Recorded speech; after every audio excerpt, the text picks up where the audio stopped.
সুপ্রিয় দর্শক মণ্ডলী, ফ্রন্টলাইন দেখার আমন্ত্রণ জানাচ্ছি আপনাদের সবাইকে। বিভেদের রাজনীতি, রাজনীতির বিভেদ আজকের আলোচনার বিষয়।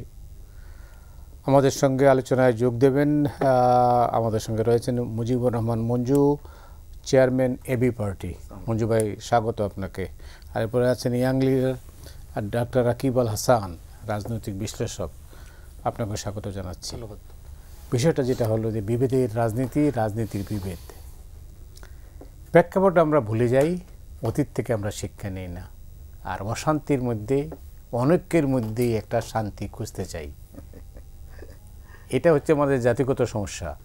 তো এই সমস্যার মধ্যে দিয়ে আমরা এখন দেশটা যে অবস্থায় আছে, এক বছর আগে যে অভ্যুত্থানের মধ্য দিয়ে, যে লড়াইয়ের মধ্য দিয়ে যে বিজয়টা এসেছিল, সেই বিজয়টা নিয়ে নানা রকমের মূল্যায়ন হচ্ছে। আমি বলবো না যে বিজয় হাতছাড়া হয়ে যাচ্ছে, কেউ কেউ বলছেন তিউনিসে হয়ে যাচ্ছে, কেউ বলছেন মিশর হয়ে যাচ্ছে। আমি সেটাও বলবো না। আপনি কীভাবে বলেন? আমি জানি আপনার এটার সাথে ঘনিষ্ঠভাবে যুক্ত ছিলেন। ধন্যবাদ মতি ভাই। বাংলাদেশের ইতিহাসে তো আপনি একজন প্রাজ্ঞ মানুষ, অনেক দিন ধরে দেখছেন নানা ধরনের ইতিহাস। আর আমাদের এই নতুন প্রজন্মের একদমই নতুন প্রজন্ম, হ্যাঁ, ইয়াং এনার্জেটিক। আসলে যেটা হলো যে আমি কিন্তু খুব ইন্টারেস্টিং মানে চেঞ্জটা দেখতে পাচ্ছি চোখের সামনে।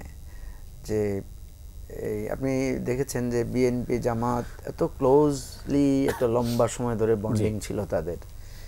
এই 1-1.5 বছরের মধ্যে আমরা দেখতে পাচ্ছি তাদের মধ্যে একেবারে সিরিয়াস শত্রুভাবাপন্ন সম্পন্ন, এবং ছাত্রদের মধ্যেও মানে যেটা আমরা কল্পনা করি নাই যে এত তাড়াতাড়ি তাদের মধ্যে একটা ফ্র্যাকশন হয়ে যাবে। তো এইটা দুর্ভাগ্য।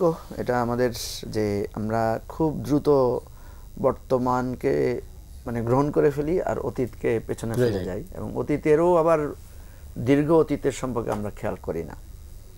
তো এখন আপনি যে কথাটা তুলেছেন যে বিভেদ কি নিয়ে, অনেকে আমাকে জিজ্ঞেস করে যে পিআর নিয়ে বিভেদ, তো সংস্কার নিয়ে বিভেদ। আসলে তো বিভেদ হচ্ছে ক্ষমতা নিয়ে, আসলে বিভেদ স্বার্থ নিয়ে।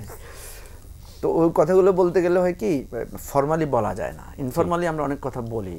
ফর্মালি বলতে গেলেই তখন দেখা যায় যে এটা নিয়ে আবার অনেক ক্লারিফিকেশন দিতে হয়, ট্রল হয়, নানা রকমের কথা হয়। তো কয়েকদিন আগেও আমি মানে একটা কথা বলে খুব ট্রলের শিকার হয়েছি। আমি বললাম যে এটা তো আমরা ইনফর্মালি আমি অনেকবারও বলেছি যে মানে আমাদের মধ্যে তো এখন একটা ক্ষমতার দ্বন্দ্ব আমরা দেখতে পাচ্ছি, এবং এই ক্ষমতার দ্বন্দ্বটা দূর করার জন্য অনেকগুলো নীতি কথা সামনে আসছে।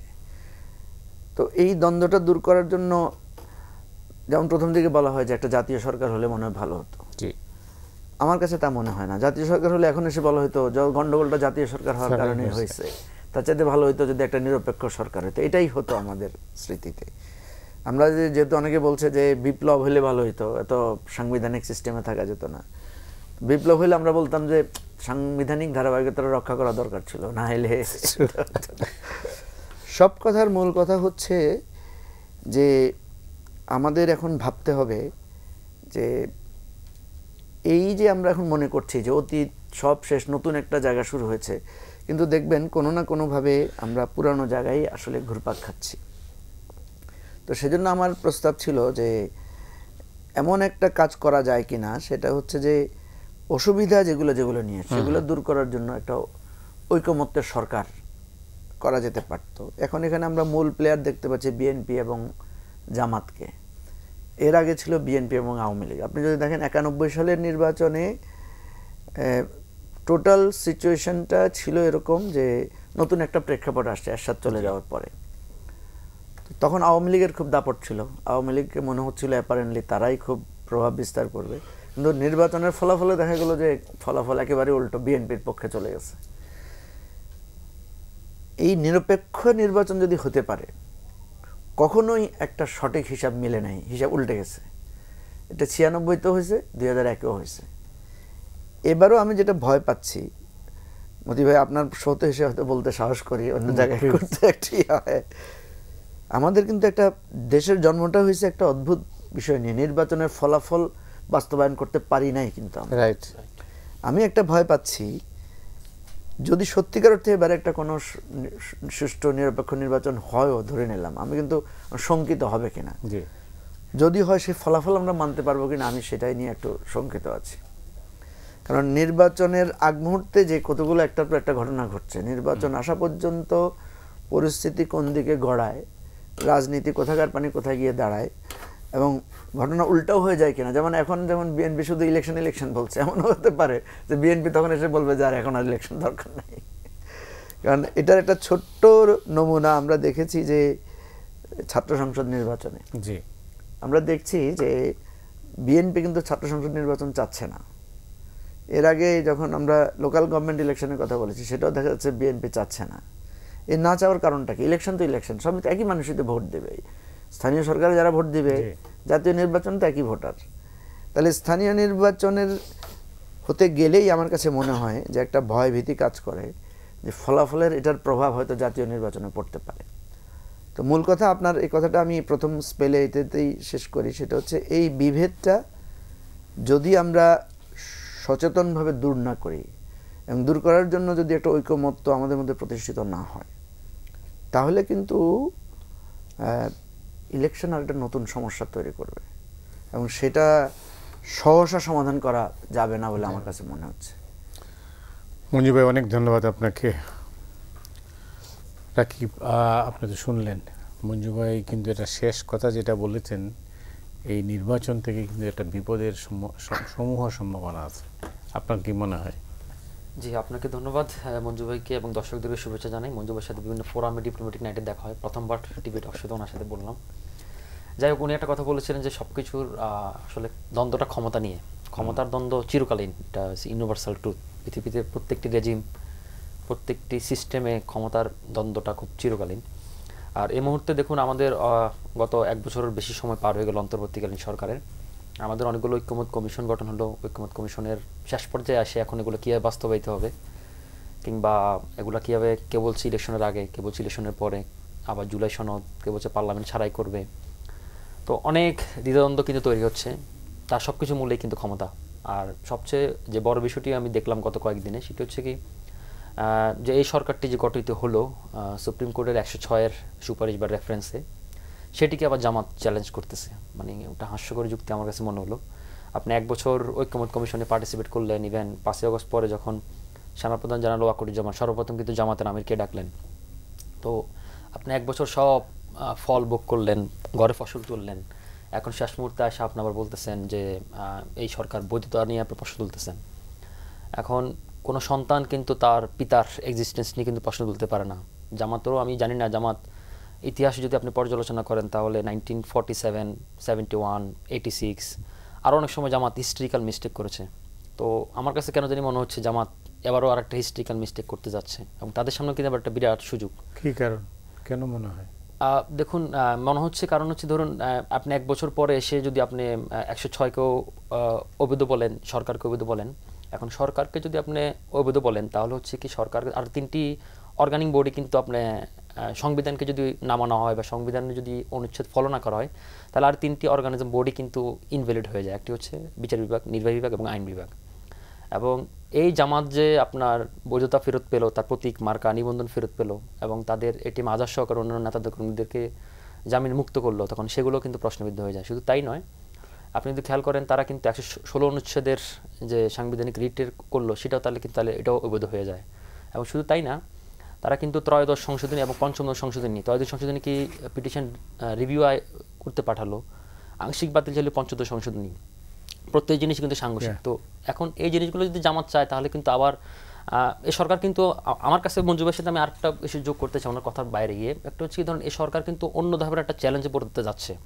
দেখুন, গত এক বছর কিন্তু পতিত ফ্যাসিস্ট আওয়ামী লীগ কিন্তু বারবারই বলতেছে যে এই সরকারটা অবৈধ, এই সরকারটা অসাংবিধানিক, ক্ষমতার বাইরে গিয়ে জোরপূর্বক ক্ষমতা দখল করছে।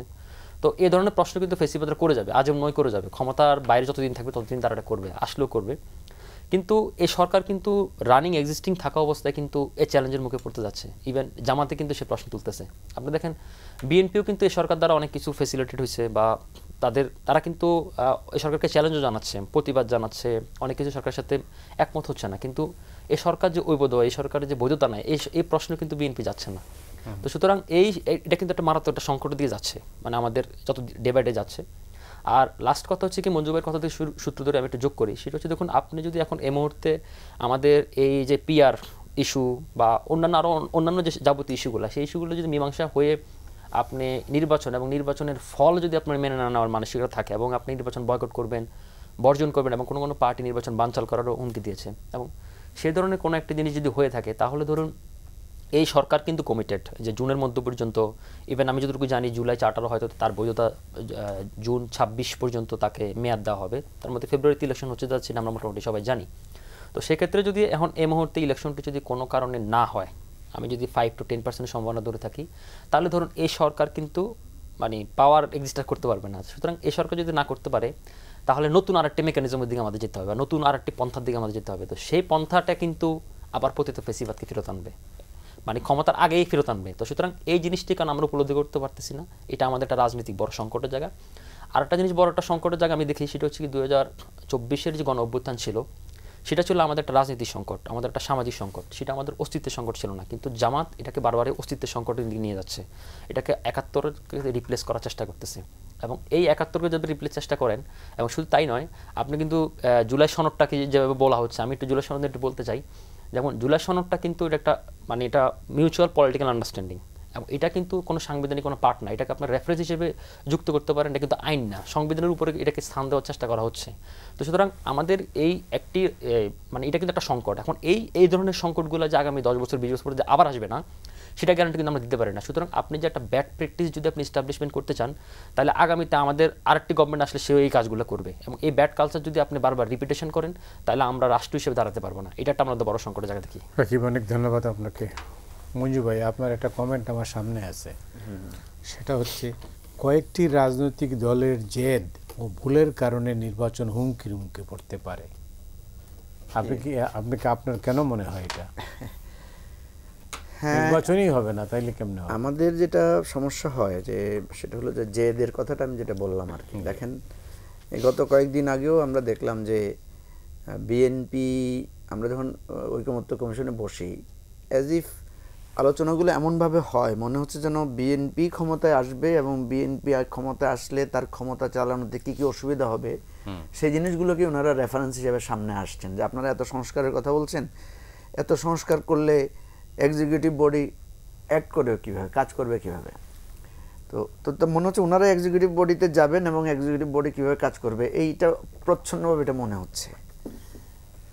ইদানিং আমরা আবার দেখতে পাচ্ছি, এতদিন জামাতের একটা মনোভাব ছিল যে তারা কোনো না কোনোভাবে হোক সেকেন্ড মানে প্রধান বিরোধী দল হওয়ার একটা আকাঙ্ক্ষা তাদের মধ্যে ছিল, তারা একটা ইসলামিক জোট করবে। ইদানিং আমরা দেখতে পাচ্ছি জামাতের শুধু ইসলামিক জোট না, জামাত আরও একটা বৃহত্তর জোট করতে চায়, এবং জামাতের কার্যক্রম, আচরণ, নেতৃবৃন্দের বক্তব্য মনে হচ্ছে তারা ক্ষমতার প্রধান প্রতিদ্বন্দ্বী আকারে নিজেদেরকে ভাবছে। তো জেদটা কখন তৈরি হয়? যখন দেখা যায় যে উভয় পক্ষই একটা রিজিড পজিশনে থাকে, উভয় পক্ষই নিজেকে পাওয়ারফুল মনে করে, তখনই জেদ বা একে অপরকে না মানার পজিশন থাকে। আপনি যখন বড় থাকেন, আমি যখন ছোট থাকি, তখন আমার কথাটা একটু নিচু থাকে, আপনার কথাটা একটু বড় থাকবে। কিন্তু যখন আপনারও বড় আমারও বড় থাকবে, তখন এই জেদাজেদির জায়গাটা একটু গুরুত্ব পেয়ে যায়। এবং মাঝখানে যারা থাকে, আমরা যারা মাঝখানে আছি, তখন আমরা কিন্তু একটা ঝামেলার মধ্যে পড়ি। এর মধ্যে কিন্তু আমরা কিছুটা টের পেয়ে আমরা মাঝখানে যারা আছি তারা কিন্তু একটা নেগোসিয়েশনের প্রসেস আমরা শুরু করেছি। তো এই কথাটা আমরা এই জন্যই বললাম যে দেখেন জেদটা কী কী নিয়ে, ছোটোখাটো একটা বিষয় নিয়ে। সে ফর এক্সাম্পল ধরেন আমরাও কিন্তু পিআরের পক্ষে, কিন্তু আমরা এই কথা বলছি না যে পিআর না হলে ইলেকশন হইতে দিব না বা ইলেকশন করব না। নাম্বার ওয়ান, এটা একটা জেদের জায়গা।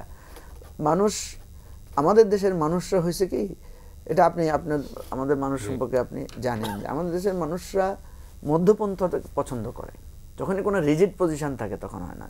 যেমন বিএনপিরও আমি যদি দেখি কয়েকটা জায়গায় তাদের যে রিজিডিটি যেটা তারা শো করেছে, যেমন ধরেন এই যে আমাদের যেই আপার হাউসটা আছে, আপার হাউসটা কিন্তু পিআর হচ্ছেই, আপার হাউসে কোনো ইলেকশন হচ্ছে না।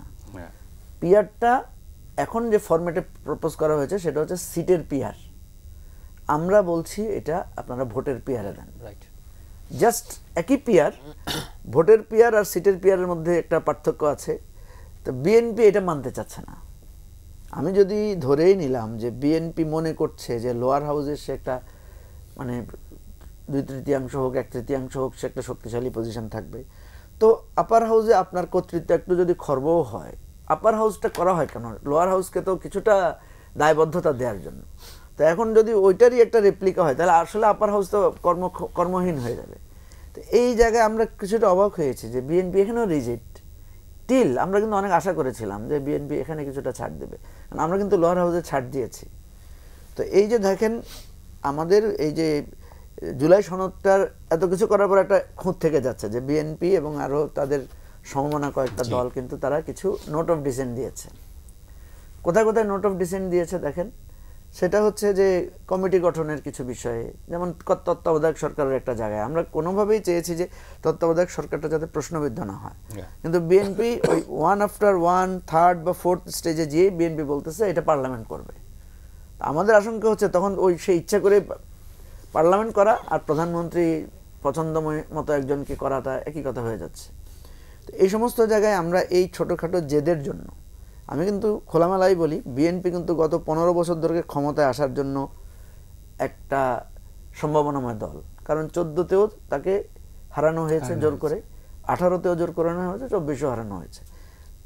15টা বছর ধরে বিএনপি কিন্তু ক্ষমতা প্রত্যাশী দল, ক্ষমতা আসার মতো দল হয়ে রয়েছে। এখনও কিন্তু তারা এখনও ক্ষমতায় আসতে পারছে না। এবং এখানেও আপনি দেখবেন এই জিদাজিদি বা বেশি পাওয়া, আপনি যখন পাইতে যাচ্ছেন আপনি পুরোটাই পাইতে চাচ্ছেন। আমরা বলছি এখানে নির্বাহী বিভাগের কোনো ক্ষমতায় হ্রাস হবে না। নির্বাহী বিভাগ অবৈধভাবে এই ক্ষমতাগুলো চর্চা করে আসছে।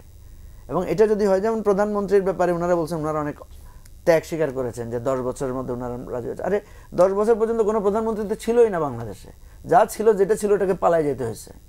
তো আমরা বলতেছি যে 10 বছরের মধ্যে থাকলে প্রধানমন্ত্রী তার সম্মান মর্যাদা নিয়ে বিদায় নিতে পারবে। আদারওয়াইজ তো শেখ মুজিবুর রহমানকেও মৃত্যুবরণ করতে হয়েছে খারাপভাবে, জিয়াউর রহমান সাহেবকেও খারাপভাবে মৃত্যুবরণ করতে হয়েছে, এরশাদকে তো জেলে যেতে হয়েছে, শেখ হাসিনা খালেদা জিয়াকে তো জেল, আর শেখ হাসিনাকেও জেল খাটতে হয়েছে, এবং সে তো শেখ হাসিনাকে পালাই যেতে হয়েছে। তো এই মানে রেশনাল জায়গাগুলোর জায়গায় আমি আপনার ওই কথাটাই আসছি যে আমরা বলছি আপনাদের এই জেদটা কমান, আপনাদের এই জেদাজিদি এবং একে অপরের এটা কমিয়ে আপনারা মনে করেন যে দেশটা একটা ধ্বংসের জায়গায় এসে দাঁড়াইছে। আমরা অতি ভাই যখন একটা ভূমিকম্প হয় বাঁচার জন্য চেষ্টা করি, তখন কি কে বড় কে ছোট ভাবি?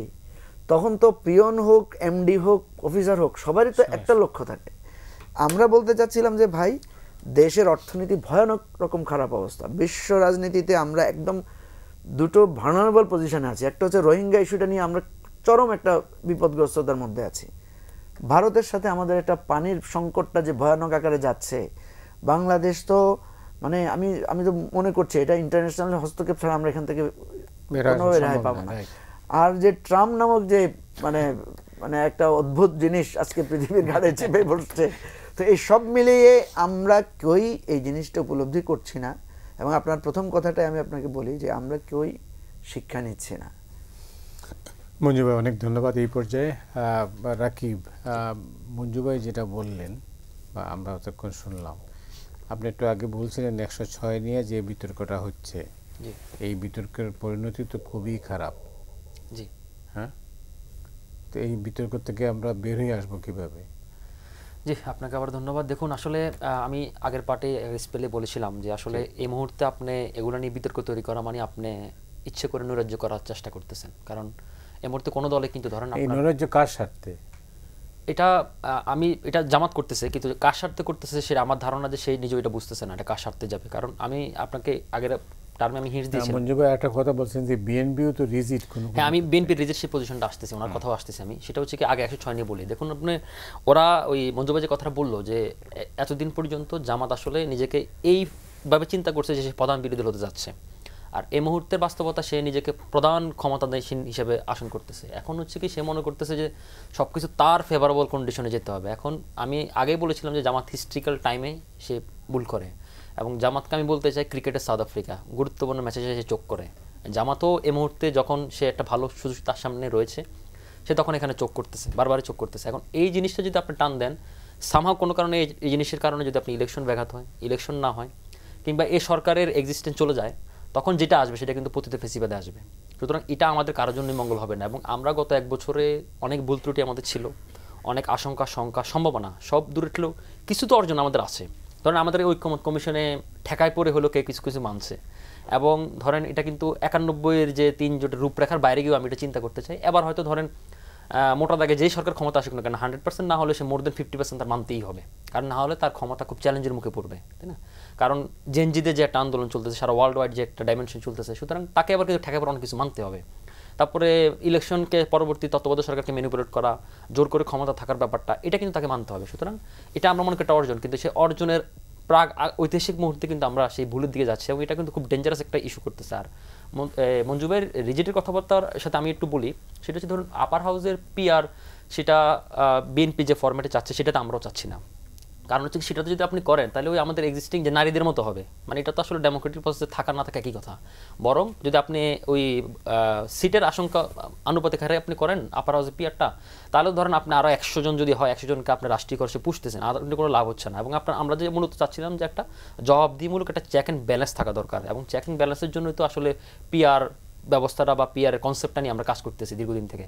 তো সে কারণে ধরুন আমরা মনে করি যে সেটা হওয়া উচিত, এবং বিএনপি এই পজিশন থেকে সরে আসে। এখন বিএনপির মাইন্ডসেটটা আমি একটু ক্লিয়ার করি, সেটা হচ্ছে ধরুন আমার ধারণা শেষ পর্যন্ত বিএনপি এটাতে মানবে যে আপার হাউসে প্রপোর্শনাল রেটে পিআর। বাট বিএনপির মাইন্ডসেট হচ্ছে কি বিএনপি এখন এটাতে ছাড় দিতে চায় না। কারণ হচ্ছে কি বিএনপি মনে করতেছে যদি এখন আমি যদি এটাতে একটু আগে বেশি ছাড় দিয়ে ফেলি, তাহলে অন্যরা আমার উপর জেকে বসবে। এখন আমার উপর যখন জেকে বসবে তখন আমার উপর আরও বেশি দাবি আদায় করানোর জন্য। তো সুতরাং আমার ধারণা ধরেন লোয়ার হাউসে পিআর এটা মানে অ্যাপ্লিকেবল হবেও না কোনো দিন। এটা নিয়ে জামাত বার্গেনিং করবে, অন্যরা আরও বার্গেনিং করবে, আর অনেক কিছু বার্গেনিং করবে। শেষ মুহূর্তে যখন ইলেকশন চলে আসবে তখন বিএনপি হয়তো উপরটা ছেড়ে দিবে যে ঠিক আছে ওকে আপার হাউসে। বাট এক্ষেত্রে আরও কিছু ইফ অ্যান্ড বাট আছে। ইফ অ্যান্ড বাটটা হচ্ছে ধরেন আপার হাউসের অন্যান্য দেশের যে ক্ষমতাগুলো থাকে তার হাতে, যেহেতু আমাদের দেশে যদি এটা অ্যাপ্লিকেবল হয় নতুন একটা বন্দোবস্ত, তো সেক্ষেত্রে ধরুন এটার কার্যবিধিটা হয়তো একটু সীমিত করে দেওয়া হবে। কারণ হচ্ছে কি কোনো সরকারই চাবে না যে সে এমন একটা কিছু করবে যেটা তার জন্য আত্মঘাতী হবে, তাকে চ্যালেঞ্জের মুখে পড়বে। তো সুতরাং তারপরে যাই হোক না কেন একটা নতুন বন্দোবস্ত, নতুন একটা সিস্টেমে যদি আমাদেরকে অ্যাডাপ্ট করতে পারি, তাহলে আমাদের ডেমোক্রেটিক প্রতিষ্ঠানগুলো শক্তিশালী হবে এবং আমাদের ডেমোক্রেটিক ধারাটা একটু অব্যাহত থাকবে আর কি। এটাকে আমরা খুব পজিটিভ সাইন হিসেবে দেখি। অনেক ধন্যবাদ। তাহলে আমরা সব মিলে আমরা একটা গভীর সংকটের মধ্যে আছি।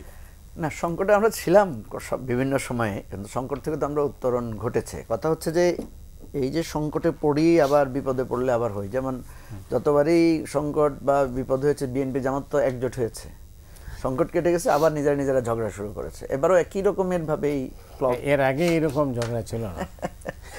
না, এটাই আমি বলার চেষ্টা করেছি মতি ভাই। এই যে জুলাই আগস্টে দেখেন এই অসুবিধাটা কোথায় হয়েছে, জুলাই আগস্টে যারা আন্দোলনের নেতৃত্ব দিয়েছে ছাত্ররা, ওরা তো একটা পর্যায়ে এসে আমাদের পক্ষ হয়ে আসছে। একটা সময় তো ওরাও নিশ্চুপ ছিল, ধরেন আমাদের নির্বাচন পাই নাই, আমরা গুম খুন হয়েছে, নানা রকমের পরিস্থিতি ছিল।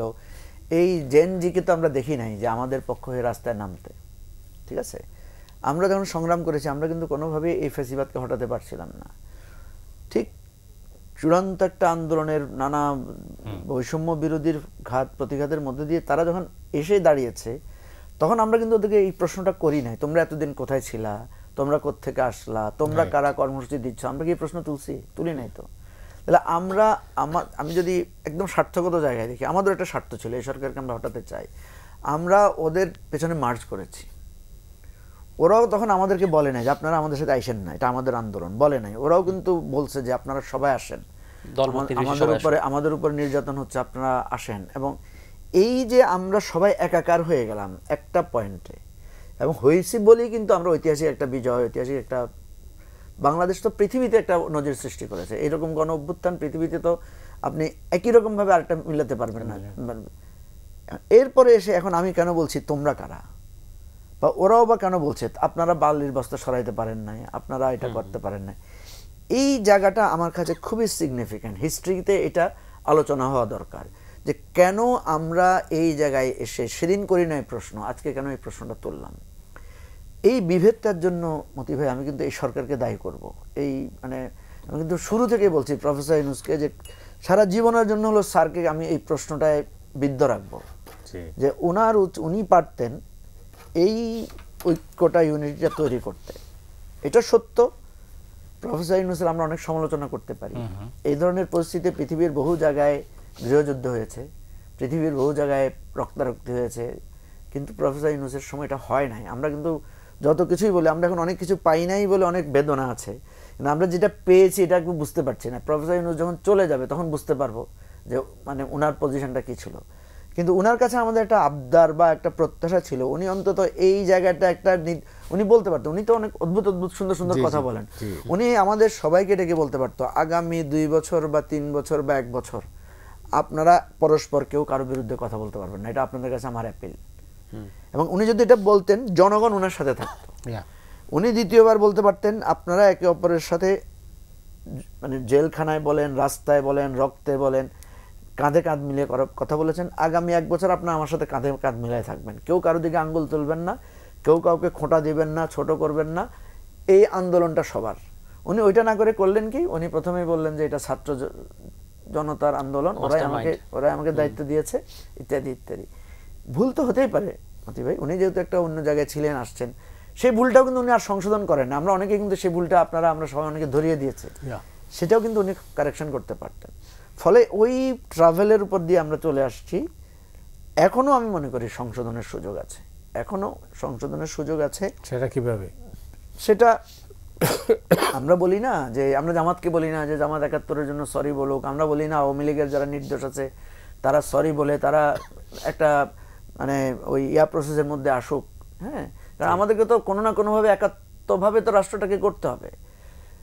71-এর পরে, যুদ্ধের পরেও তো শেখ মুজিবুর রহমান জেনারেল মানে সাধারণ ক্ষমা ঘোষণা করে একটা ইউনিটি তৈরি করার জন্য চেষ্টা করেছিলেন। জিয়াউর রহমান তার সবাইকে নিয়ে তো রাষ্ট্রটা চালাতে চেয়েছেন। রাষ্ট্র ক্ষমতায় গেলে তো আপনাকে সবাইকে নিয়ে চালানোর জন্যই তো চেষ্টা করতে হবে, এটাই তো হয়। আমাদের প্রিয় নবীজি আপনার মক্কা বিজয়ের পরে সবাইকে ক্ষমা করে দিয়ে সবাইকে নিয়েই তো উনি ফার্দার জার্নিটা শুরু করতে চেয়েছেন। কিন্তু এটা তো একটা প্রসেস আছে। কিন্তু দেখেন এই প্রসেসটা আমরা আওয়ামী লীগের জন্য শুরু করতে পারলাম না। আওয়ামী লীগ এখনও হুমকি ধমকি দিচ্ছে, এখনও গালিগালাজ করতেছে, এখনও তারা দেখে নিবে বলে বলতেছে। আবার এখানের মধ্যে দিয়ে কেউ একটা নেগোসিয়েশনের প্রসেসে শুরু করছে না। করবে কারা? যারা করছিল এই অভ্যুত্থান তারা নিজেরাই তো এখন একে অপরকে, কেউ 71-এর দিয়ে গালি দিচ্ছে, কেউ চাঁদাবাজি দখলবাজি নিয়ে গালি দিচ্ছে, কেউ ছাত্রদেরকে মানে এটা সেটা বলে হেয় করতেছে। এই জায়গায় একজন গার্ডিয়ানের উচিত ছিল থামানোর সবাইকে, যে প্লিজ এটা আপনারা করবেন না। এই কাজটা প্রফেসর ইউনূস করেন নাই, এবং এটার জন্য কিন্তু এটা আমরা ভোগ করছি এখন। তো এখন আপনি যেটা বলছেন যে করণীয় কি, করণীয় হচ্ছে উনি আবার ডাকতে পারেন, উনি আবার বলতে পারেন যে আমার ভুল হয়েছে, আমি আপনাদের এই বিভেদের জন্য দায়ী। তো ঠিক আছে, আমি দায়ী, এখন আমাকে আপনারা শাস্তি দেন। কি শাস্তি দেবেন? তো প্রফেসর ইউনূস যখন একটু, আমরা কি বলবো আপনাকে শাস্তি দেব? আমরা তো বলবো না, আমরা তো বলবো না যে আমরা আপনাকে শাস্তি দেব। উনি বলবে আপনারা যদি আমাকে শাস্তি না দেন, আপনারা আমার কথা রাখতে হবে। সেই কথাটা কি? ঠিক আছে, এতদিন বিভেদ করছেন, এখন আর বিভেদ না আসেন। এই যে উনি একসাথে করে 3টা দলের নেতাদেরকে সাথে করে নিছেন না, তো ওখানে কি জামাত আর বিএনপি মারামারি করতেছে প্লেনে উঠে? ওখানে করতেছে না তো। সুন্দর, উনি তো ওখানেও বুঝাইতে পারেন। 20 ঘন্টার জার্নি, মাঝখানে তো সম্ভবত দুবাইতে কিছুক্ষণ স্টে আছে, আবার আসার ক্ষেত্রেও দেখি হবে, সেখানে তো উনি এই 3 জনের কাছেও তো বলতে পারেন যে ভাই আমার ভুল হয়ে গেছে, তাই না? তো এই জিনিসটা না করলে আমি মনে করি আমাদের দেশের মানুষ শেষ পর্যন্ত, আমাদের দেশের মানুষ কিন্তু মতি ভাই যত কিছুই বলেন, আমাদের দেশের মানুষ কিন্তু বারবার ঘুরে দাঁড়িয়েছে। মঞ্জু ভাই, আপনি জানেন প্রশ্নের জবাবটা আমি পরে খুঁজবো আপনার কাছে, আমি প্রশ্নটা করে রাখি। বাংলাদেশের রাজনীতি তো বাংলাদেশ নির্ধারণ করে না, নির্ধারণ করে না। এর কারণ কি? ধরেন আপনি যদি ঘরের কর্তা হন, আসছি আমি এই দিক থেকে আসছি আপনার কাছে, কি এই সংকট থেকে বের হওয়ার পথ কি? জি, আপনাকে আবার ধন্যবাদ। সংকট থেকে বের হওয়ার পথ তো মঞ্জু ভাই বললেনই, আমি আর একটু যোগ করে দেখুন। ডক্টর ইউনূস সাহেব আরেকটা জিনিস আমি মনে করি এটা ওনার একটা মিস্টেক। ধরুন আপনার গণঅভ্যুত্থানের শক্তি হিসাবে এনসিপি বা ছাত্র নেতারা প্রিভিলেজ পেতে পারে বা তারা বিভিন্ন জায়গায় হাইলাইটিং হতেই পারে, কিন্তু তারা কিন্তু পলিটিক্যাল পার্টি হিসেবে এই 3টা দলের সাথে, বাকি 2টা দলের সাথে জয়েন করছে, মানে এনসিপির প্রতিনিধি হিসেবে, যে দলটি এখনও নিবন্ধিত না।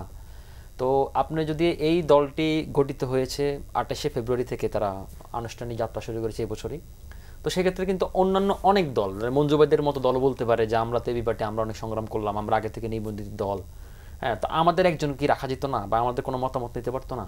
তো এই জিনিসটা হচ্ছে ধরেন মান অভিমানের বিষয়গুলো, মানে ইগোতান্ত্রিক জটিলতাগুলো একসময় অনেক বড় হয়ে দাঁড়ায় আর কি।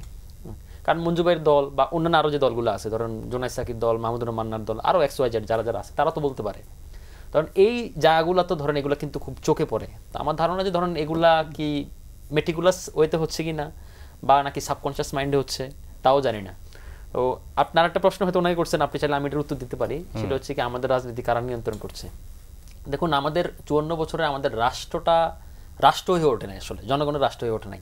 তার কারণ হচ্ছে ধরুন সবারই একটা, পৃথিবীতে সকল পলিটিশিয়ান দলের মেন উদ্দেশ্য হচ্ছে সে ক্ষমতা যাবে, কিন্তু সমস্যা হচ্ছে কি এটা কোনো দোষের কিছু না, এটা একটা তার ডেমোক্রেটিক রাইট, হ্যাঁ এটাই তার মেন উদ্দেশ্য। কিন্তু ঘটনা হচ্ছে ধরুন আমাদের দেশের যেই সরকার আসে, আপনি খেয়াল থাকবেন আমাদের দেশে সরকার আসার পরবর্তী সময় থেকে সরকার খুব অজনপ্রিয় হয়ে যায়, বিরোধী দল খুব জনপ্রিয় হয়ে যায়, এবং বিরোধী দলে যারা কথা বলে তারা খুব জনপ্রিয় হয়, টকশোতে, টিভিতে, সেমিনার সবসময় দেখবেন।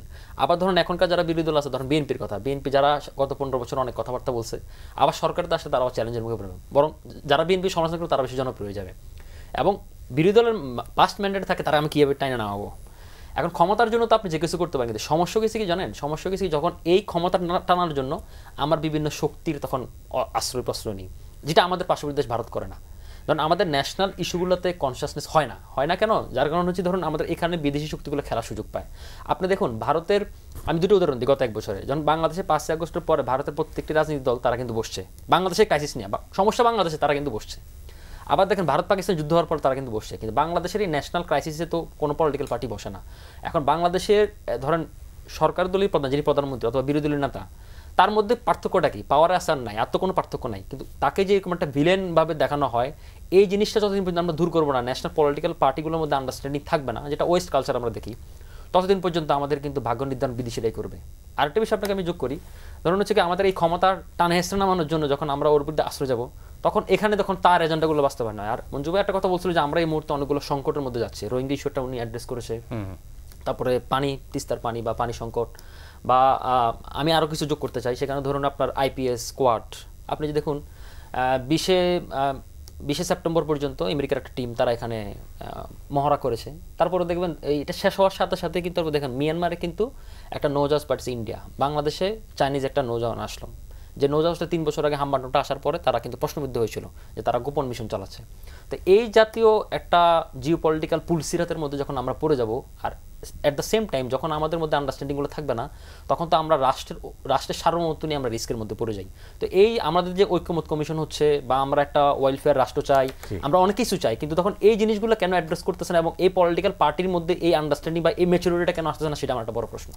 যে প্রশ্নটা আপনাকে করে রেখেছিলাম, হ্যাঁ আমি সেটা বলি মতি ভাই, আমরা একটা কথা আছে না যে কর্তৃত্ব কখনো শূন্য থাকে না, নেতৃত্ব কখনো শূন্য থাকে না, ওইটা স্থান কেউ না কেউ পূরণ করে।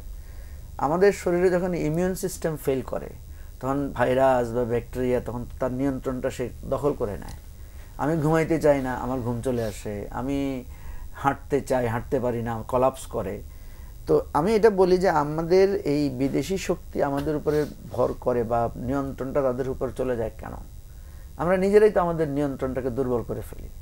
যে কথাটা রাকিব একটু আগে বললো যে আমরা ভারতের কথা বলি, ইভেন পাকিস্তানের কথাও বলি, তাদের অনেক সমালোচনা আমরা করি, কিন্তু ন্যাশনাল ইন্টিগ্রিটি বা ন্যাশনাল প্রয়োজনে তারা কিন্তু একাকার হয়ে বসেছে। একদম ভারত পাকিস্তান যুদ্ধের সময় ভারত যেরকম রাইট টু লেফট, মানে পজিশন অপোজিশন সবাই বসছে একসাথে, পাকিস্তানও কিন্তু বসছিল। আমরা এবারে নতুন ট্রেন্ডটা সেট করতে পেরেছি যে আমাদের ঐকমত্য কমিশনে আমরা সবাই মিলে বসছি, এবং সেখানে সিপিবিও বসছে, জামাতও বসছে, সেখানে ওই যে চরমনায় পীরের দলও বসছে, আবার ওই যে বাসদ বা এই টাইপের দল সবাই বসছে। এবং মানে মজার ঘটনা হচ্ছে যে একসাথে ওনারা কথাও বলেছেন, খাওয়া দাওয়াও করেছেন, এবং বেশ ভালো সখ্যতা তৈরি হয়েছে। বাট সমস্যা হচ্ছে বাইরে গিয়ে আবার যার যার কথায় তারা হয়তো স্থির থেকেছেন, এটাও হয়তো আস্তে আস্তে দূর হবে। তো আমার বক্তব্য যেটা, সেটা হচ্ছে যতক্ষণ পর্যন্ত আমাদের অর্থনীতি শক্তিশালী না হবে, যতক্ষণ পর্যন্ত আমাদের রাজনৈতিক সংহতি, মানে এই জায়গাটায় আমরা এক জায়গায় না আসবো। একটা উদাহরণ অবশ্য আপনি অস্বীকার করতে পারেন না, সেটা হচ্ছে ভারতের মিডিয়ায় যখন আমাদের দেশ সম্পর্কে খুব উল্টা পাল্টা নানা ধরনের প্রভোকিং নিউজ করছিল, তখন কিন্তু প্রফেসর ইউনূস একটা মিটিং ডেকেছিলেন। সেদিন কিন্তু সবাই আমরা একটা ঐতিহাসিক দৃশ্য দাঁড়িয়ে সরকারকে বলেছিলাম যে আমরা আছি। আমি সেদিন একটা প্রস্তাবও দিয়েছিলাম যে আমরা একটা দিন বাংলাদেশের সব মানুষ, আমাদের একটা টাইম দেয়া থাকবে, হয়তো দিনের 11টা থেকে 12টা বা 11টা থেকে 11:30, যে অফিসে থাকবে সেও রাস্তার সামনে এসে, যে বাসায় থাকবে সে ছাদের উপর উঠে আমাদের একটা পতাকা হাতে নিয়ে সবাই একই টাইমে দাঁড়াবো। তা আমরা বুঝাবো যে দেখো আমাদের অভাব অভিযোগ থাকতে পারে, আমাদের মধ্যে নানা তত্ত্ব মতবাদ নিয়ে বিভক্তি থাকতে পারে, দেশের ক্ষেত্রে আমরা সবাই একজন। আমি বুঝলাম না প্রফেসর, মানে এই পরামর্শটা হয়তো কোনো কারণে গ্রহণ করা হয় নাই। এই ধরনের একটা ন্যাশনাল শো অফ আমাদের দরকার ছিল, এবং এগুলো হয়তো কি আমাদেরকে, এখনো আমরা কেন 52কে স্মরণ করি? 52 নিয়ে কি আমাদের মধ্যে কোনো বিভেদ আছে? 71 নিয়ে কি কোনো বিভেদ আছে? নাই তো। এবং এই জুলাই আমাদের আরেকটা উপলক্ষ, এটা নিয়ে আমাদের কোনো বিভেদ থাকবে না। হয়তো আওয়ামী লীগ যদি ভবিষ্যতে কোনোদিন ভুল বুঝে, হ্যাঁ, 71-এ যারা ভুল করেছিল তারা তো এখন আমাদের স্বাধীনতাকে মেনে নিচ্ছে, তো হাসিনা যদি কোনো ভুল বুঝে তাহলে হয়তো আমাদের এই জুলাই আগস্ট নিয়েও কিন্তু এই বিভেদটা থাকবে না। তো কথা হচ্ছে প্রত্যেকটা নেশনের, জাতির, রাষ্ট্রের একটা কিন্তু জিনিস থাকে, একটা অস্তিত্বের জায়গা থাকে। যেমন হিন্দুদের যেমন তাদের প্রতিমা, তাদের পূজা বা তাদের ধর্ম নিয়ে একটা ঐক্য জায়গা আছে, আমাদের মুসলমানদেরও ধরেন কাবা, নবী, রসুল, আল্লাহ, মানে সার্বভৌমত্ব নিয়ে আমাদের মধ্যে একটা ইউনিটি আছে। রাষ্ট্রেরও কিন্তু সার্বভৌমত্ব নিয়ে একটা ইউনিটির খুবই দরকার ছিল, এবং এটা হয়েছেও আমি মনে করি।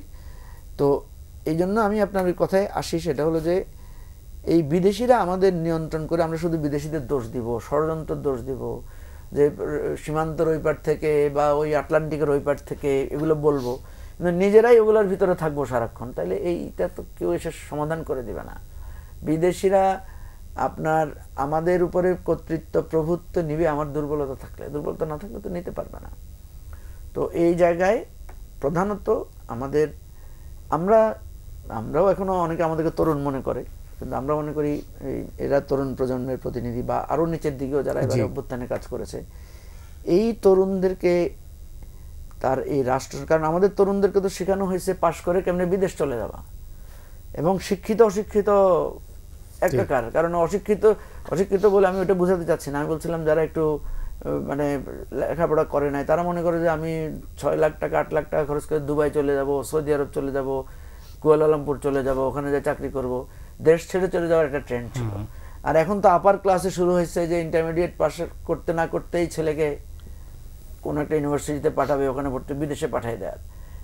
এই জেনারেশন যদি মনে করে যে যারা যাবে বিদেশে অসুবিধা নাই, এটাও দরকার আছে, অভিজ্ঞতার দরকার আছে, আমার এটা রাষ্ট্র, আমার রাষ্ট্রকে আমি বদলাবো। আমার রাষ্ট্রটা কেন হয়েছে না, আমাদের এখানে ব্রিটিশরা তো ব্যবসা করতে আসছিল, পর্তুগিজরা, আরবরা আমাদের এখানে তো ব্যবসা করতে আসে, তার মানে এখানে ছিল, অর্থনীতি স্ট্রং ছিল, এখানে কর্মসংস্থান ছিল, এখানে বাণিজ্যের একটা সুযোগ ছিল। আমরা তো ওই জায়গায় আবার ফিরাই নিতে পারি। আমাদের গার্মেন্টস যেমন একটা আশাবাদ জাগ্রত করছে, আমাদের চাইলে আমরা কিন্তু বিরাট আইটি ইন্ডাস্ট্রি এখানে ডেভেলপ করতে পারি। আমাদের এতগুলো 18 কোটি মানুষ, এই 36 কোটি মানুষ, 36 কোটি হাত আমাদের। তো এটাকে আমি মনে করি কোনো না কোনোভাবে যদি একটু ডেমোক্রেটিক প্রসেস, একটু ডেভেলপমেন্টটা একটু স্টেবল করে আমরা যদি দাঁড়াইতে পারি, তাহলে বিদেশিদের এটা আমাদের আস্তে আস্তে কমে যাবে। অনেক ধন্যবাদ রাকিব। আসলে সম্ভব, কিন্তু কিন্তু কোথাও যেন একটা চ্যালেঞ্জ আছে। জি, সম্ভব তো আসলে, হ্যাঁ, মঞ্জু ভাই খুব সুন্দর করে বুঝাই বললেন। এগুলো তো সব থিওরিটিক্যাল কথাবার্তা। এখন ধরেন প্র্যাকটিক্যালি আমাদেরগুলো যেতে হবে। থিওরিটিক্যালি ধরেন এগুলা যে বাংলাদেশের পলিটিক্যাল পার্টিগুলো যে বোঝে না তা কিন্তু না, সবাই কিন্তু সব কিছু বোঝে। ওরা আমাদের চেয়ে আরো বেশি ভালো বোঝে, তাই না? অনেক অভিজ্ঞতা ওনাদের রয়েছে, ওনাদের কাজের অভিজ্ঞতা রয়েছে, রাজনীতির অভিজ্ঞতা রয়েছে, প্রাজ্ঞতা রয়েছে। কিন্তু সমস্যা হচ্ছে ধরুন আমাদের ওই মূলের যে সংকটটা, সেটা হচ্ছে ধরুন কেউ কাউকে ছাড় না দেওয়ার যে মানসিকতাটা, এটা ধরুন প্রত্যেকটি ক্ষেত্রেই, ধরুন আমাদের চাকরির ক্ষেত্রে আমি একটা গত 2 দিন আগে একটা উদাহরণ আপনার কাছে যোগ করি। দেখুন হচ্ছে এটা খুবই মানে খুবই হতাশাজনক ব্যাপার। গত 1 বছরে কয়েকজন সচিব, তারা একজন সচিব অতিরিক্ত সচিব থেকে সচিব হবে, বিভিন্ন পত্রিকার রিপোর্ট আসছে 50 কোটি 60 কোটি 35 কোটি ঘুষ। এখন এটা কি বোঝার কোনো উপায় থাকে না? ধরুন আপনি একটা ব্যক্তি যদি 50 কোটি টাকা দিয়ে যদি সে সচিব হয়, তার মানে তার টার্গেট থাকবে সে 5 কোটি টাকা উঠাবে।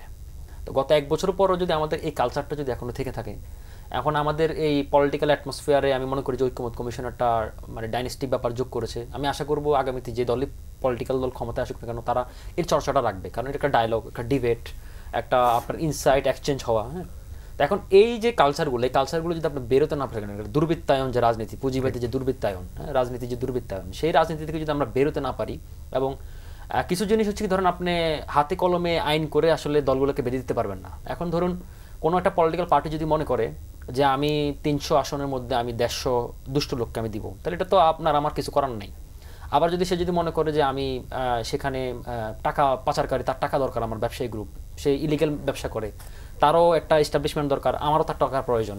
তো এই জাতীয় জিনিসগুলোতে যদি আপনি পলিটিক্যাল পার্টিরা যদি ইটসেলফ তারা যদি না বেরোতে পারে, তাহলে আমি আপনি এখানে যত টকশো করি না কেন, যত সেমিনার করি না কেন, যত বুদ্ধি দিই না কেন, কোনো লাভ হবে না। এটা হচ্ছে 1 নম্বর ইস্যু। 2 নম্বর ইস্যু যে ধরুন আমাদের পলিটিক্যাল পার্টিগুলো হচ্ছে কি ধরুন তারা, আমি মনে করি না যে তারা আসলে, এটা খুব দুর্ভাগ্যজনক শুনতে, সেটা হচ্ছে আমি বাংলাদেশের পলিটিক্যাল যারা পলিটিক্স করে, হ্যাঁ, তাদের অনেক দায়বদ্ধতা আছে, আবার দুর্নীতিও তারা সবচেয়ে বেশি করে, আবার সবচেয়ে বেশি স্যাক্রিফাইসও তাদের। কিন্তু আমি খুব ডাউট যে তারা কতটুকু দেশপ্রেমিক। কারণ যে ব্যক্তি দেশপ্রেমিক সে কখনো, দুর্নীতি থাকবেই, পৃথিবীতে প্রত্যেকটা দেশে কম বেশি দুর্নীতি আছে। ইভেন ধরুন আপনি যদি আইসল্যান্ডের কথা বলেন, নরওয়ের কথা বলেন, কেউ 100% ফেয়ার না। এই জাতীয় সমাজ ব্যবস্থাগুলোতে দুর্নীতি আরও বেশি থাকবে থার্ড ওয়ার্ল্ড কান্ট্রিতে। কিন্তু ব্যাপারটা যদি আপনি টাকা, এত বিলিয়ন ডলার টাকা আপনি বিদেশে পাচার করে দিবেন, আপনি নিজেও জানেন এই টাকা আপনি খেতে পারবেন না। কয়জন, এই যে ধরুন আপনি সেনাপ্রধান আজি যে এতগুলো টাকা পাচার করছে, বেনজির যে পাচার করছে, কত টাকা তারা খেতে পারবে? এখন এই যে জিনিসগুলোতে যদি পলিটিক্যাল পার্টিগুলো যদি তারা আন্ডারস্ট্যান্ডিংয়ে না বুঝতে পারে, তাদের দল হাইকমান্ড, চেন অফ কমান্ড যদি না বুঝতে পারে, তাহলে আমি মনে করি যে এই সংস্কার এগুলো করে কোনো লাভ হবে না। এখন এই পলিটিক্যাল এডুকেশন, পলিটিক্যাল গ্রুমিং করাটা, ধরুন আরেকটু ধরুন আপনাকে আমি দিই, গত 1 বছরে ধরুন আমরা ওই মঞ্জুবা যেটা বললো কমিশনে একটা সক্ষতা করে উঠলো, বাইরে এসে আবার আমরা এক জনের বিরুদ্ধে নিষেধাজ্ঞা করতেছি। আপনি আমাদের টকশোর পরিবেশগুলো দেখেন না গত 1 বছরে। আমাদের তো প্রায় প্রতিদিন 70-80টা করে টিভি টকশো হয় গড়ে, আমি একবার গণে দেখলাম এরকম। এখন আপনি টকশোতে দেখছেন কী পরিমাণ ল্যাঙ্গুয়েজ ওরা কথা বলে, কী পরিমাণ বডি ল্যাঙ্গুয়েজ, একজন আরেকজনকে কী পরিমাণ কুরুচিপূর্ণভাবে কথাবার্তা বলে। এখন এই জিনিসগুলো আমরা তো ধরেন ওদেরও, মানে যারা টকশো করে এমন হচ্ছে ধরেন তাদের বয়স আমার বাবার চেয়ে বেশি, আমার দাদার বয়সী সমান। এখন এই জাতীয় মানুষগুলোর কাছ থেকে যদি আমরা এগুলো শুনি, তাহলে আমরা কি কালচারের মধ্যে দিয়ে যাচ্ছি? তা আপনি তো এখানকার একটা ডিবেটে যদি আপনি এগুলো কালচারটা রেডি না করতে পারেন, তো যেখানে টাকার গন্ধ আছে, যেখানে ক্ষমতার গন্ধ আছে, যেখানে আপনি পাওয়ার এক্সিট করতে পারেন, সেখানে আপনার থেকে আমি এর চেয়ে বেটার কী পাবো? তো এই জিনিসগুলো যে একটা কালচারের ব্যাপার, একটা শুধু সিস্টেম চেঞ্জ করলে তো হবে না। আপনার কালচারের যে ইনভেস্টমেন্ট, এডুকেশনের যে প্রপার এডুকেশনের যে ইনভেস্টমেন্ট, তার মানে কি রাষ্ট্র অসহায়? ডেফিনেটলি রাষ্ট্র আসে, এবং রাষ্ট্রটাকে এখন রাষ্ট্র হিসেবে গড়ে ওঠে নাই। এটা হচ্ছে মূল পয়েন্টের জায়গা। এখন এটার জন্য সবচেয়ে বড় রেসপন্সিবিলিটি পলিটিক্যাল পার্টিগুলোকে নিতে হবে। এখন পলিটিক্যাল পার্টিগুলো যদি মনে করে যে আজকে আমি ক্ষমতার জন্য যা কিছু তা করবো, ক্ষমতা আসলে আবার আমি আমার মতো করে দেশ চালাবো, তাহলে আমি কারো কথা শুনবো না। আপনি দেখেন যে দলে ক্ষমতা আসুক না, আমি লিখে দিলাম আপনাকে, আপনি যে দলে ক্ষমতা আসুক না কেন, এখন পলিটিক্যাল পার্টিগুলো অনেক বুদ্ধিজীবীর কথা শুনতেছে, অমুকের কথা শুনতেছে, তমুকের কথা শুনতেছে, সে ক্ষমতা আসলে সে কারো আর চিনবে না। এটাই বাংলাদেশের নেচার। এখন আগামীতেও যদি এটা হয়, তাহলে ধরুন আমাদের এই অর্জন, এই অভ্যুত্থানের পরবর্তী যে রিকনস্ট্রাকশনের যে ব্যাপার, মঞ্জুবার একটা কথা বলছিল যে আসলে আমরা ধরুন কাকে কতটুকু প্রাধান্য দিব। আমরা যদি ওই নেলসন ম্যান্ডেলার প্রসেস বা নবীজির উদাহরণ উনি দিল, এই জাতীয় জিনিসের মধ্যে না যেতে পারে, তাহলে তো আমাদের সংকট লেগেই থাকবে। তো একটা রাষ্ট্র তো একটা জিনিস আছে, এন্ড অফ পয়েন্ট করতে হবে। কারণ জেনারেশন বাই জেনারেশন ভাই, এটা তো হিংসাত্মক মনোভাব চলতে পারে না যে আপনি আমাকে জেলে নিছেন, তা আপনাকে আমি পাইনি, আপনার ছেলেকে আমি জেলে নিব। এবং হাসিনা যে কী করছে, হাসিনা ধরুন বলছে যে তারা যুদ্ধবন্দী করছে, তার ছেলেকে, তার পরবর্তী প্রজন্মকেও সে মানে শাস্তি দিচ্ছে। এখন আগামীতে যদি ধরুন ওই পলিটিক্যাল পার্টি যদি আসে বলে যে আমার সময় তোমার নির্যাতন করছে, তোমাকে পাই না, এখন তোমার ছেলেকে আমি ধরে জেলে নিব বা তোমাকে আমি হেনস্থা করবো, তো এই একটা পয়েন্টে আপনার তো এটাকে এন্ডিং পয়েন্ট করতে হবে। এই এন্ডিং পয়েন্টটা কোথায়?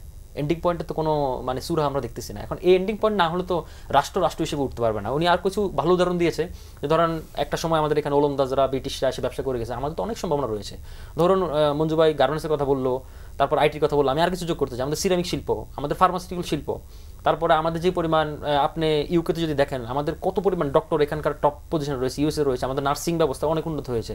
তো এই জাতীয় জিনিসগুলোতে যদি ফোকাস না করতে পারেন, এগ্রিকালচার আমাদের একটা বড় সেক্টর, তো সেই জায়গাগুলোতে যদি আমাদের মানে ডেভেলপ না করতে পারি, মাইন্ডসেট যদি ঠিক না করতে পারি, তাহলে আলটিমেটলি আমি কোনো দেখি না। আপনার এখানে তো বারবার একই কথা বলি, একই জিনিস। মঞ্জু ভাই, যদি অসুস্থ রাজনীতি না বদলালে, আপনি যে পরিবর্তনের কথাই বলছেন, সব পরিবর্তন ব্যর্থ হতে বাধ্য। না, এটা আবার মানে প্রকৃতির একটা নিয়ম আছে, আপনি যদি নিজে না বদলান, প্রকৃতি আপনাকে বদলাই দিবে। যেটা আমরা শেখ হাসিনাকে বারবার বোঝানোর চেষ্টা করেছি যে আপনি একটা ইলেকশন দেন, আপনি একটা গণতান্ত্রিক ধারায় থাকলে আপনি হয়তো ইলেকশনে একবার ফেল করবেন, পরের বার আপনার আসার সম্ভাবনা আছে। আমরা বারবার বলেছি যে এই ক্ষমতার পৃথিবীর ইতিহাস হচ্ছে ক্ষমতার এই চরম অপব্যবহারের মূল্য কিন্তু অনেক বেশি কঠিন। এই কথাগুলো আপনারাও বলেছেন, আমরা বলেছি, বারবার স্মরণ করা দিয়েছে, কিন্তু শুনে নাই। তো না শুনে কি লাভ হয়েছে? তাকে তো সরতে হয়েছে, তাকে তো চলে যেতে হয়েছে। তো এখন যে কথাটা বারবার আসছে যে এই অপরাজনীতি, এই রাষ্ট্রকে আমরা এরকম দুর্বল করে রাষ্ট্রকে করে রাখলে পরিণতি কী হবে? পরিণতি কোনো না কোনোভাবে একটা পরিবর্তন আসবে। বিশ্বাস করেন মতি ভাই, এই বছর 2 আগেও যখন আপনাদের মতো সিনিয়র লোকেরা বলতো যে দেখো মানে ধৈর্য ধরো, যে এই দিন থাকবে না, আমরা তখন বিশ্বাস করতে যেতাম না। কেমনে যাবে? এটা রাস্তায় দাঁড়াইতে পারি না, কথা বলতে পারি না, মিছিলে গুলি করা হচ্ছে, গুম করা হচ্ছে, আমরা কিভাবে দাঁড়াবো? দেখেন ঠিকই কিন্তু একটা নতুন প্রজন্ম এসে কিন্তু বদলাই দিচ্ছে সবকিছু। তো এখন কথা হলো যে আমরা বিএনপি জামাতের যে মাইন্ড সেট আপ দেখছি, fully old mind set up নিয়ে তারা এখনো চলছে। কেউই মানে তারা মনে করছে না আজকে 2 বছর আগে কোথায় ছিলেন তারা, এখন কোথায় আসছেন, এত প্রাপ্তি। আপনি দেখেন, আপনি যদি হয়তো প্রাপ্তি হিসেবে বলবেন, ওনারা হয়তো বলবে যে আমরা তো অনেক কিছু হারিয়ে ফেলেছিলাম। সবচাইতে বেশি এই মুভমেন্টের বেনিফিশিয়ারি কারা? সবচাইতে বেশি বিএনপি জামাত। বিএনপি তার জেলের সব নেতারা বেরিয়ে এসেছে, বিদেশে যারা চলে গিয়েছিল তারা দেশে ফিরেছে, তাদের বেহাত হওয়া সব সম্পদ, অর্থ সম্পদ, কেউ কেউ বলে দ্বিগুণ তিগুণ আকারে ফিরে আসছে, আমি ওইটা হিসাব করি না, আমি তারটা ফিরে আসছে। বাড়িতে থাকতে পারতো না, বাড়িতে থাকতে পারতেছে। ক্ষমতা ছিল না, সব ক্ষমতা তাদের নির্বাচনের আগেই, জয়ী হওয়ার আগেই সব ক্ষমতা ফিরে আসছে। বিএনপির হাজার হাজার উকিলরা এখন বিভিন্ন জায়গায় পিপি নানা জায়গায় পজিশন নিয়েছে। জামাতের অবস্থা দেখেন, সব অফিস তাদের এখন মুক্ত, টেলিভিশনে এখন তাদের ব্যাপক কাভারেজ, তাদের নেতারা সব জেল থেকে মুক্ত হয়ে আসছে, তাদের DUCSU election, Chaksu election, RUCSU election, সব ইলেকশনে তাদের এখন ওপেন তারা কাজ করতে পারছে। এরপরও শান্তি নাই, এরপরও কি হইতে হবে? আপনার শেষটাও পাইতে হবে, সর্বোচ্চটা পাইতে হবে। নতুন বন্দোবস্তটা কিভাবে হবে? তো এখন এই জায়গায় যদি কেউ না থামে, কেউ যদি মনে না করে যে বাবারে, যেমন আমাকে বলতে পারে আমরা তো অনেক পেয়েছি, তো আমরা আমাদের দলের নিবন্ধন পেয়েছি, আমরা আজকে রাজনীতি করতে পারছি, জাতির উদ্দেশ্যে করতে পারছি। আমাকে আমার মানে পার্সেন্টেজ অনুসারে, ওদেরকে ওদের পার্সেন্টেজ অনুসারে এসে থামতে হবে। যে বাবা আমি তো মনে করি, আমাকে অনেকে জিজ্ঞেস করে ভাই গণ অভ্যুত্থান কি সফল হয়েছে? আমি বললাম যে হাসিনা গেছে এবং সেটা ইন্ডিয়ায় গেছে, এইটাই তো আমার গণ অভ্যুত্থানের আমার দৃষ্টিতে 80% অর্জন। আর বাকি 20% কি সব একদিনে হয়ে যাবে? এত আস্তে আস্তে হবে। এখন এইটা যদি আমরা না করি মতি ভাই, আমি আশঙ্কা করি সেটা হচ্ছে আরেকটা বিপ্লব হবে। কারণ পৃথিবীর গণ অভ্যুত্থানের কিন্তু পাল্টা অভ্যুত্থান, পাল্টা বিপ্লব আমাদের এখানে কিন্তু এখনো ওই অর্থে হয় নাই, কিছু টুকটাক ছোটখাটো ঘটনা ঘটেছে। আমি যেটা মনে করি যে এই যে নিউ জেনারেশন যারা একটা আশা নিয়ে একদিন নেমে এসেছিল রাস্তায়, দেয়ালে দেয়ালে অনেক স্বপ্নের কথা লিখেছে, দেখবেন দেয়ালগুলোর দিকে তাকাইলে মনে হয় যেন উপহাস করতেছে আমাদেরকে। ওই দৃশ্যগুলো আমার মনে পড়ে যে ছাত্ররা যে রাস্তায় দাঁড়ায় দাঁড়ায় ট্রাফিক কন্ট্রোল করেছে, ওই বাচ্চাগুলো যখন এখন রাস্তা দিয়ে হাঁটে, ও দেখে যে ট্রাফিকে রাস্তা মানে হাঁটা যাচ্ছে না, চলা যাচ্ছে না, তো ওর কি একটু ইচ্ছে, ওর মনোজগতে কি কাজ করে? তো একটা সময় কিন্তু বিরক্ত হয়ে আবার লোকেরা রাস্তায় আসবে এবং তখন কিন্তু আমাদেরকে ধরবে আইসা।